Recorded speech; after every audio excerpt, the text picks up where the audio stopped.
บ่มาก็ได้น้องนี่เนาะบ่ได้เพราะว่าข่อยยังสิได้มากินอยู่นี่เฮิงเติบได้เพื่อนเจ้าสิแล้วนี่พี่น้องเอ้ย เนาะเอาไปสีลองเบิ่งเด้ออันนี้เป็นข้าวหน้าปีข้าวให้กับข้าวหน้ามันต่างกันอยู่ได้เนาะข้าวหน้าสิมิดน้อยๆข้าวให้สิมิดใหญ่ๆพี่น้องเอ้ยบอกเด้นักเด้เอาเนาะมาฮอดแล้วพี่น้องเอ้ยมาฮอดน้องหัวเด้อเนาะเอาข้าวหน้ามาฝากมื้อนี้อึ๊บโอ้ย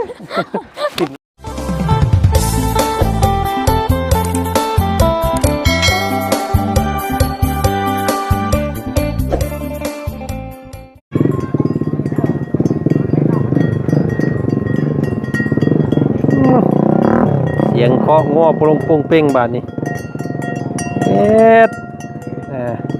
บรรยากาศตอนค่อยคำยามแรงเนาะทางบ่าวจันเดินทางมาฮอดจอดถึงแล้วพี่น้องเอ้ยเนาะบ้านอะไรหรือว่าบ้านแก่งทองพี่น้องเอ้ยเนาะบ้านของน้องหัวเนาะติดตัวแปลนบ้านนี้พี่น้องเอ้ยเนาะแปลนเติดโอ้ต้นไม้ต้นตอกเพิ่นหานปลายตัวผักขี้เล็กเบิดเลยพี่น้องเลยเนาะเกี่ยงเติดแปลงหูแปลกตาบาทนี้พี่น้องเลยเนาะตัวเนาะก่อนอื่นพี่น้องทางบ่าวจันเนาะมาฮอดจอดถึงแล้วก็ก่อนสิเขาหับเขาส้มเขาเบิ้งคลิปนี้ทางบ่าวจันเด้อพี่น้องเด้อกับทักทายสบายดีเนาะสบายดีพ่อแม่พี่น้องโมเพื่อนกันสุคนเจอกันครับบ่าวจันอีกแล้วพี่น้องเลยเนาะนี่บรรยากาศแบบวันนอกคลองหน้าเนาะก็ถือว่าเพิ่งพาธรรมชาติพี่น้องเลยทางเข้าบ้านก็โอ้ยพี่น้องเลยเนาะเปื้อนบัดเลยเนาะทางขี้ตมพี่น้องยังพันแห้งไข่เถื่อเนาะมืดฟ้ามืดฝนก็มาอีกแล้วพี่น้องเลยนี่เนาะบรรยากาศบ้านเฮาเด้อพี่น้องเลยเนาะบ้านแก่งทองเมืองเซโปนพี่น้องเลยเนาะเอากะด้วยคำมั่นสัญญาพี่น้องเลยเนาะFCหลายคู่หลายคนกะอยากให้ทางบ่าวจันเนาะเอาเข่าหน้ามาฝากมาต้อนมื้อนี้มาฮอดจอดถึงแล้วพี่น้องเอ้ยเนาะกะมาลุ้นเบิ่งทางตัวเมย์เพิ่นก็อยู่พอดีพี่น้องเอ้ยมื้อนี้เนาะเข้าไปทักไปทายเบิ่งเพิ่นก่อนมีอีหยังกินแรงเนาะมื้อนี้พี่น้องเอ้ยเพิ่นสิเอาอีหยังยุกย่อพวกเฮาอีกอยู่บ่เนาะก็คือสิบ่ได้กินน้ำเพิ่นเด้อพี่น้องเอ้ยรอบนี้เนาะเกรงใจคือกันได้บ่จันก็ได้เนาะ FC เพิ่นเว้าแบบนี้ก็ทางบ่จันก็แข็งคอคือกันเนาะรุ่นเบิ่งว่าเพิ่นสิย่อบ่มื้อนี้เนาะหรือว่าจังใดไปพี่น้องเข้าไปทักไปถามไปไทยทางครอบครัวของน้องหัวน้ำกันเนาะสิมีการก่อสร้างเกิดขึ้นเด้อพี่น้องเด้อเนาะสร้างบ้านให้น้องเพิ่นส่วนคนใดที่ว่า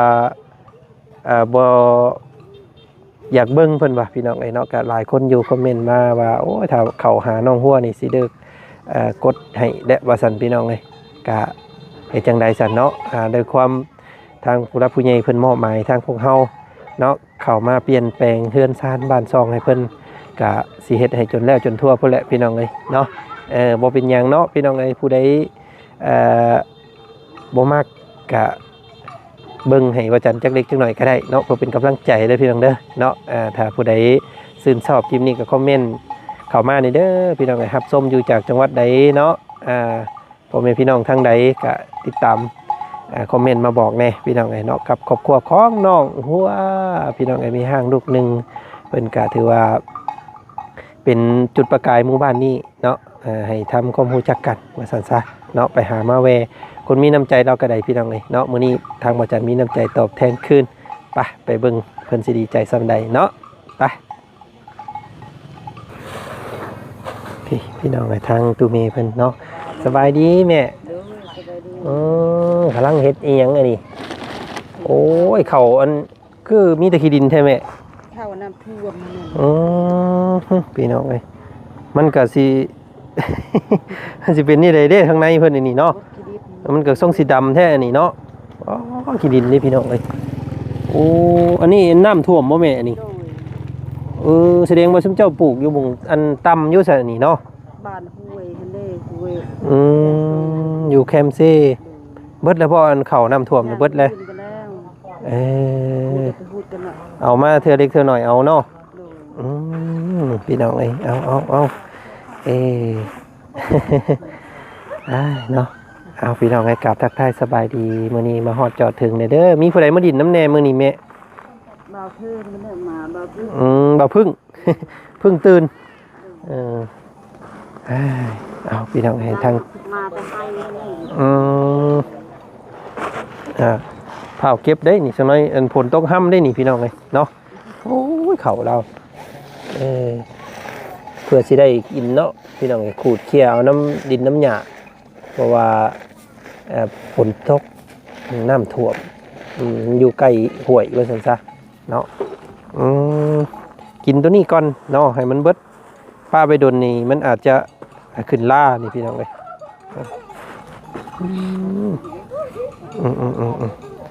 เอาพี่น้องเลยเนาะพี่เป็ดปอด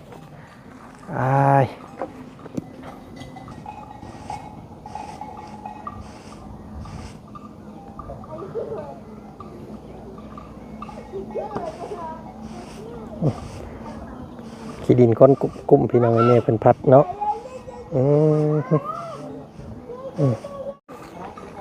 ฮะอีหยังเกาะละกายพี่น้องไงเพิ่นของเจ้าบ่นี่สบายดีเนาะอ๋อเอ้ย คือเปลี่ยนไปเป็นหยังเนาะบ่ได้พ้อกัน 4-5 มื้อรู้สึกผอมลงบ่จอยลงบ่หุ่นดีขึ้นพี่น้องไงเนาะบ่ได้กินข้าว3 มื้อบ่สบายไม่เห็นเป็นหยังอันดีขึ้นแล้วบ่ดีแล้วเอาฟังเสียงแน่มันเป็นนี่ได้อาการแบบปวดหัวตัวร้อนแม่นเป็นหัวละหนาวๆร้อนอากาศมันเปลี่ยนเนาะ อากาศเปลี่ยนแปลงพี่น้องไงเนาะก็ต้องกันใส่เสื้อหนาๆห่มผ้าห่มหนาๆเด้อกลางคืนมาเนาะ มาตกใจวัดพี่น้องไงน้องเพิ่นคือหน้าเล็บขึ้นว่าซั่นเนาะหุ่นดีขึ้นเด้อนี่พี่น้องไงเนาะงามแล้วเจ้าว่าอีหยังก่อนี่เจ้าว่าหมากอีหยังก่อละกายแม่นบ้านเฉพาะเอิ้นหมากกระบกเนาะอยู่พี่หมากละกายเพิ่นเอิ้นเนาะไปหาป่นเอาน้ำมันขี้ง้ออยู่ใส่ได้นี่พี่น้องเอ้ยบ่ไปเก็บเอาอยู่ต้นมันไปเก็บมันอยู่ต้นเลยแม่นปกติแล้วอันเฮาสิเห็นลูกอันนี้อยู่น้ำคอกงัว เพราะว่างัวเพิ่นกินเนี่ยเพิ่นสิบ่นน่ะเพิ่นสิมาอันคายออกอยู่ในอันคอกเนาะแต่ว่านี่เพิ่นไปเอาอยู่กกมันเลยเนาะแม่นไปเอาอยู่สวนจักมื้อก็เฮาบ่ได้อันเห็นกันนี่แต่วันที่16บ่16นี่ก็ที่22 23เลยเนาะเกือบอาทิตย์นึงเนาะเมื่อรอบนี้โอ้เมื่อโดนเติบได้พี่น้องเอ้ยข่อยก็จนจ้อยลงเพราะว่าเมื่อเบรกเข่าได้ช่วงนี้พี่น้องเอ้ยเนาะกำลังดูเก็บเกี่ยวเมื่อรอบหน้าเมื่อเกี่ยวเข่าซอยเด้อโดยโอ้ยพี่น้องเอ้ยก็ไปเยี่ยมพ่อโยมื้อนี้อันมื้อก่อนสิขึ้นมานี่พี่น้องเอ้ยเนาะตู่พ่อเจ้านั่นเพิ่นฝากอีหยังจดหมายมาให้อยู่แต่ว่าลืมอันโมเมนต์ลืมพี่น้องเลยเนาะอันพ่อ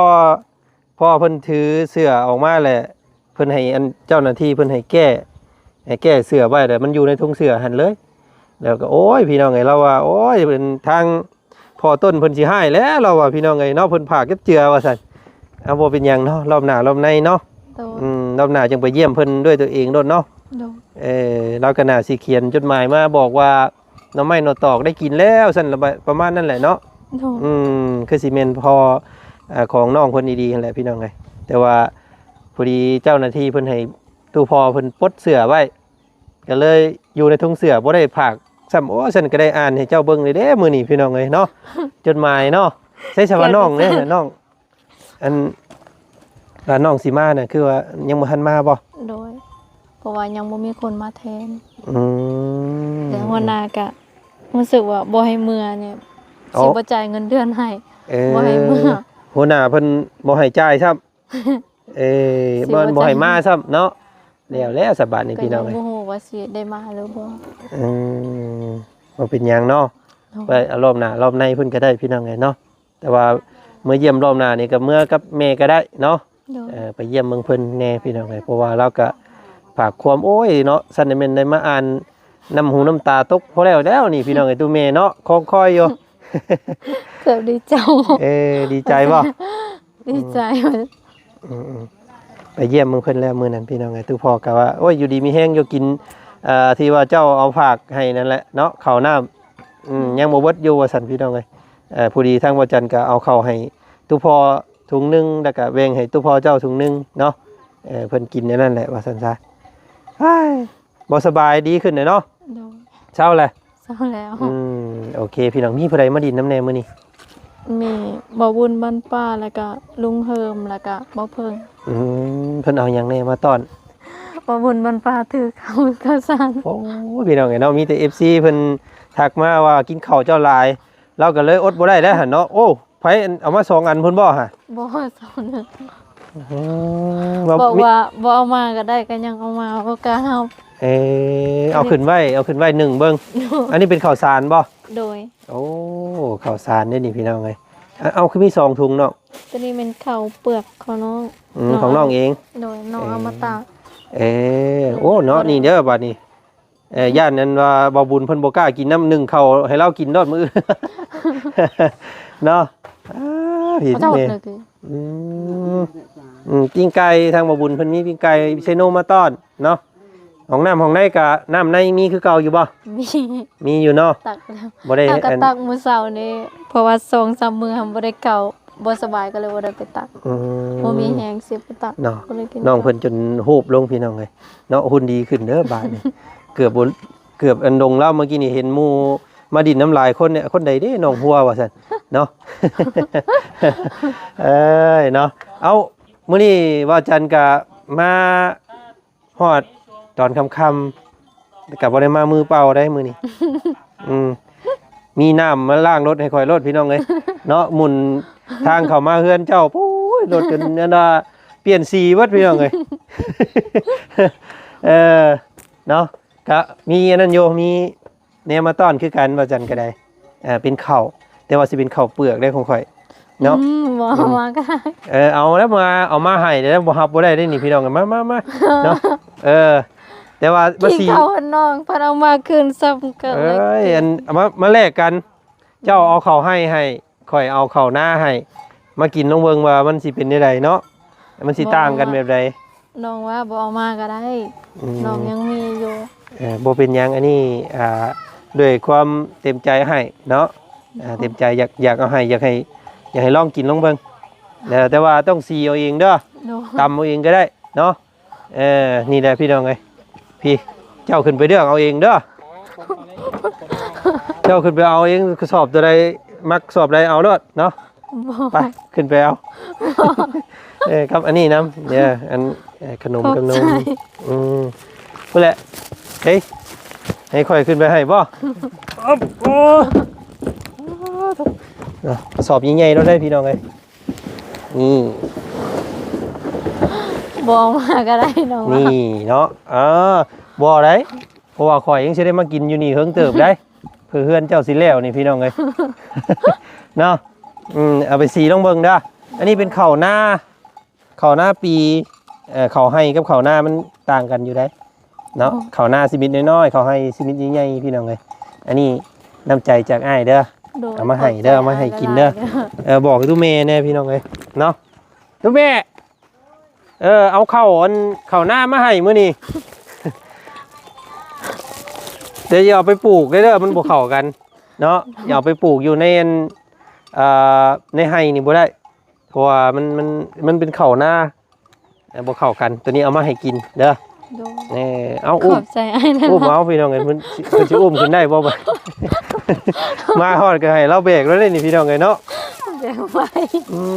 เอาขึ้นทางเฮือนบ่เอาไว้ตารางก็ได้เอาตารางคนเบรกเอาได้กลางคืนมาเนาะมาหามพี่น้องไง บอกเลยนักเลยเอาเนาะมาฮอดแล้วพี่น้องไงมาฮอดน้องหัวเด้อเนาะ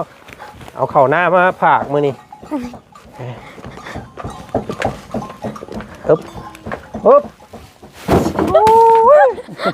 กินแล้วกับโพดโพเนาะ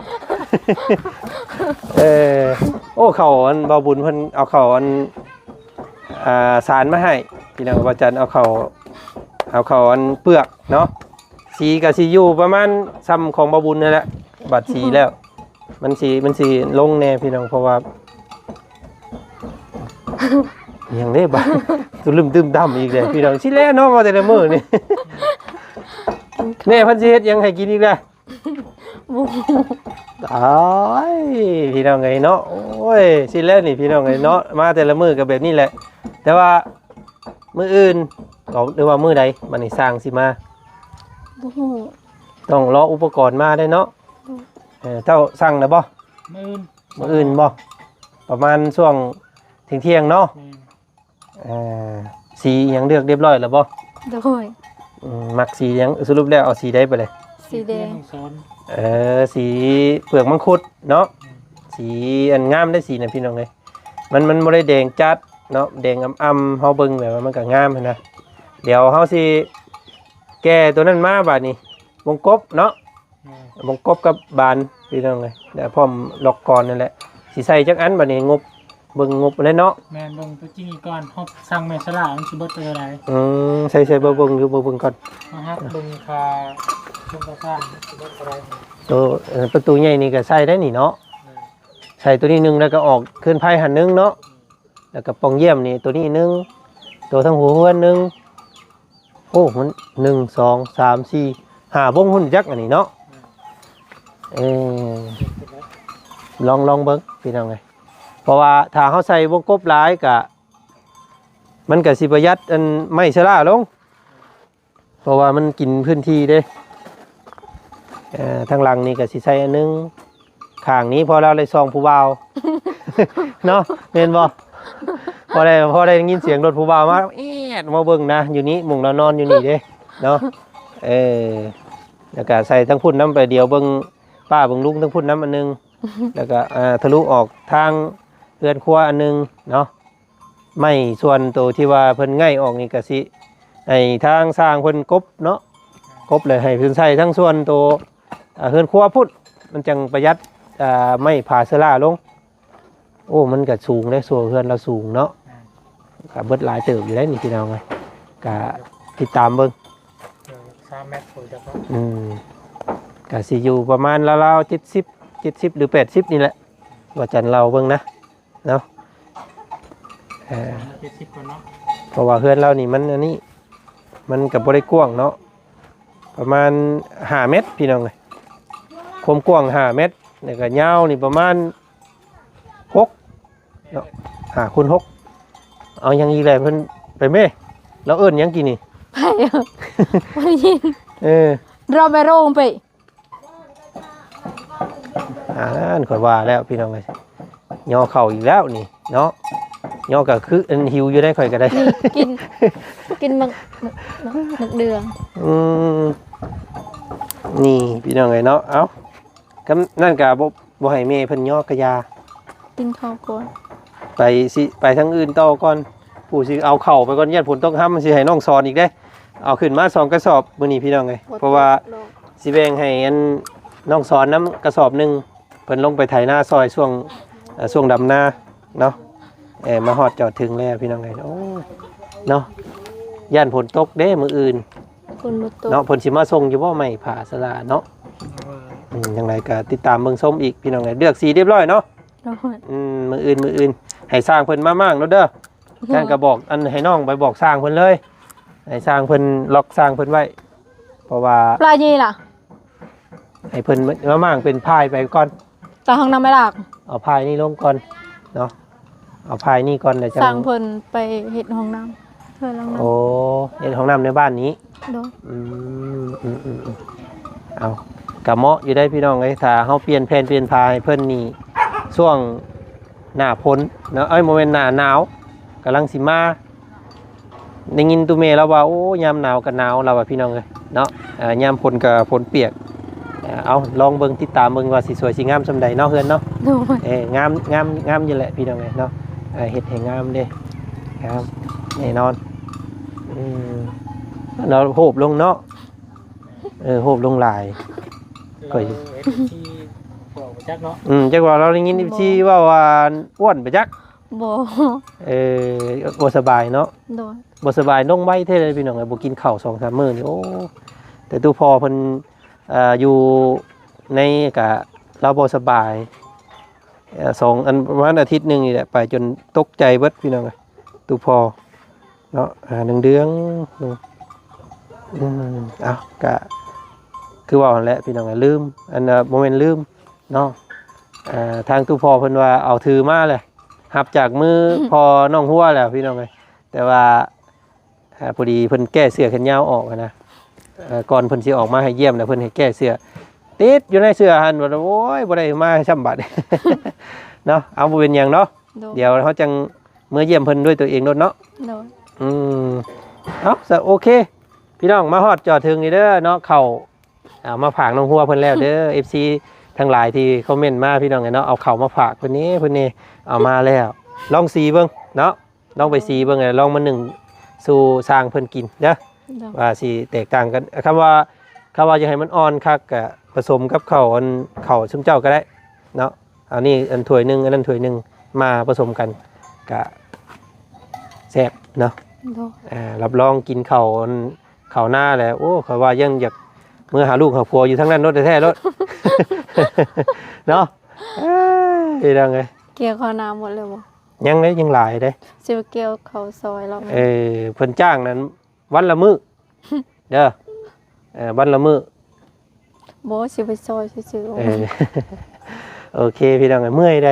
บ่ได้คือซุมเจ้าเฮ็ดอยู่ให้ใดกว้างใดพี่น้องเอ้ยเนาะ เมื่อยก็ได้เมื่อยก็อดเอาน้องก็เคยเมื่อยเคยเฮ็ดเวียกก็เลย เคยอยู่บ่เจ้าเคยเฮ็ดนาอยู่บ่ บ่เคยแต่ว่าเคยไปเกี่ยวข้าวนาซอยนาสาวอยู่ เกี่ยวเป็นอยู่เนาะ เป็นอยู่ เออ แต่ว่าเกี่ยวบ่ไหว เกี่ยว นาะ ซ่า ส่วนหลายคนทางนี้เพิ่นจะเฮ็ดแต่มีแต่ฮูดเนาะฮูดเอาโอ้อันนั้นก็ซุมเจ้าไปฮูดเองบ่นี่ก็ได้ แม่น อื มาก็ไปหูดมื้อ มันคือมีแต่ขี้ดินแท้ อันนั้นน้ำท่วม เนาะมันก็แก่อยู่บ่ฮูด แกมันสุกแล้วแต่ว่าน้ำท่วม มันก็เลยมีแต่ขี้ดิน หยาดผ้าหยาดผลเนาะเอาโอเคมื้อนี้ค่ำแล้วพี่น้องเอ้ยพบเจอกันอีกมื้ออื่นแล้วกันเนาะสิมีการรื้อถอนเฮือนซ่านของน้องเพิ่นเนาะสิเฮ็ดส่วนใดก่อนสิออกมาเป็นรูปร่างแบบใดติดตามเบิ่งกับพวกเฮาอีกเนาะจะพอบุงพอเบื่อน้องหัวเพิ่นเด้อเนาะ เห็นบ่บอก FC เนี่ยจะพอเบื่อข่อยเด้อซั่นเนาะ อย่าเผาเบื่อน้องเด้อ เนาะพี่น้องก็ติดตามน้องเบิ่งก่อนเนาะสิได้เข้ามาบ้านนี้เด้ออยู่ผู้ใดเฮือนน้องบุตรก็มีเฮือนน้องกิโตยก็มีพี่น้องเอ้ยเนาะก็สิมีการช่วยเหลือแบบใดแน่ก็ติดตามเบิ่งกับพวกเฮาอีกเนาะมื้อนี้ทางบ่จันกับน้องหัวไปป้าก่อนเนาะ โดย เพิ่นก็สิย่อเข้าอีกคือเก่าได้พี่น้องบ่กินก็จักสิว่าได้เลยเนาะ บ่กินบ่ได้ครับ สิแหละพี่น้องเอ้ยไปหามาเวมาพี่กินปลามาพุ่นกินแจ่วเด้อเนาะเอาไปป้าก่อนสคริปต์นี่ โดยสวัสดี ขอบใจหลายๆเนาะพี่น้องเนาะ ขอบใจบ่จันหลายๆเด้อที่พาเข้ามาให้น้อง เราด้วยความยินดีพี่น้องเอ้ยเนาะก็นี่แหละแลกเปลี่ยนกันน้องก็ให้หลายเด้อจักหน่อไม้จักอีหยังมื้อนั้นพี่น้องเอ้ยจักไม่อยู่ของกินเนาะหมักพุ่งหมักผักหมักหมัก ขับไปรอบนี้มีแนวพักเนี่ยทำไมก็หมด พอแล้ แล้ว ว รอบนี้บ่เอาเด้อรอบนี้เด้อพี่น้องเด้อ ทำไมก็หมดแล้วจักสิหาอยู่3หมดเลยยังมีแต่พักนั่นแหละผักกูดก็จักสิได้หรือบ่ ผักกูดนี่ฝั่งไทยเพิ่นว่ามีประโยชน์ได้ทุกๆผักนี่ผักกูดมีสารอาหารกว่าหมู่เพิ่นว่าเนาะเอามาผัดใส่น้ำมันหอยแซ่บเนาะเคยผัดอยู่บ่มื้อหน้าหามาผัดอันสู่สร้างกินเด้อเดี๋ยวสิกินน้ำมื้อหน้าพี่น้อง ไปซะเนาะไปแล้วมื้อนี้สบายดีเด้อ FC บ่สุคนมาฮอดจอดถึงแล้วเนาะเอาไปพี่น้องเดี๋ยวเฮาสิไปเบิ่งครอบครัวใดต่อนั่นติดตามเบิ่งชมอีกเนาะไป